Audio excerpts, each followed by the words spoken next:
Well, hi. This is the Lone Stranger back for a visit after a long absence, and what has generated this little session here is a message I got from a close friend, associate, this morning. Something about the Bowen system, Bowen, I believe it is, Bowen system, and it's sort of massage therapy, sort of physiotherapy, focusing on the back and the skin and the musculature. And it made me think of, hey, back massages in general. I really think that's a great thing. There's many different approaches, but thinking about back massage made me think about, the back is fundamentally the spine, and the spine is fundamentally about the central nervous system. And of course, the central nervous system is all about neurophysiology, and of course we see that working out in various ways through chiropractor.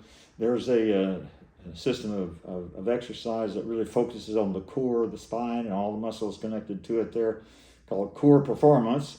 And I've got an inversion table which also is focused on helping relieve back pain and spine problems, and the one I've got is called Teeter, but it's fundamentally an inversion table. And I think about this new mattress that, thanks to my older son, that I now have. He got it for me recently because I have some back pain and back problems. And the whole mattress technology is so much about, hey, fundamentally your spine. What happens to your spine while you're resting, and is it properly supported, not too hard, not too soft, etc. We all have heard plenty of mattress marketing, and then that led me thinking about spines. Let me think about, one of our problems as human beings is that we are walking around most of the time, standing, sitting, etc.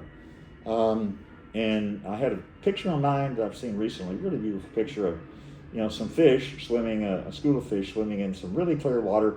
And I thought, fish spines, they are not under all that pressure. I wonder if fish have backaches.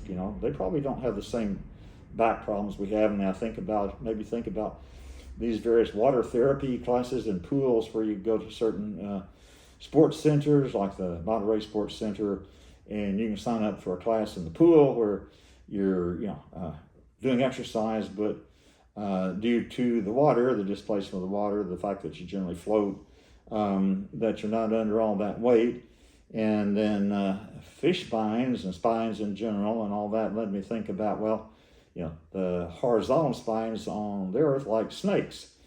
Snakes are not generally standing up straight, or at least reptiles. And unless you maybe have a seahorse in the sea, but I'm not sure what kind of creature a seahorse is actually. But anyhow, of course there's creatures with exoskeletons, but I didn't go too far down that path because I don't know a lot about exoskeletons, except that they do exist. But then thinking about snakes led me to think about the temptation from the snake, from the serpent in the Garden of Eden. And what was the question that the serpent asked? The serpent wanted to know, did God really say? And of course, did God really say? That was about, hey, do not, you can eat from any tree you want to, except, hey, don't be eating the fruit from the tree of the knowledge of good and evil. Good and evil. And that let me think about, hey, that's a dichotomous way of thinking about reality, that there is good and there is evil, which would mean there is right and there is wrong, and there is good and there is bad, which I happen to be a dualist and believe, not that I'm going out fighting with sabers or swords or pistols, but in the fact that there is good and that there is right and they're separate and they're different, and that not all things are just all equal at some ultimate level.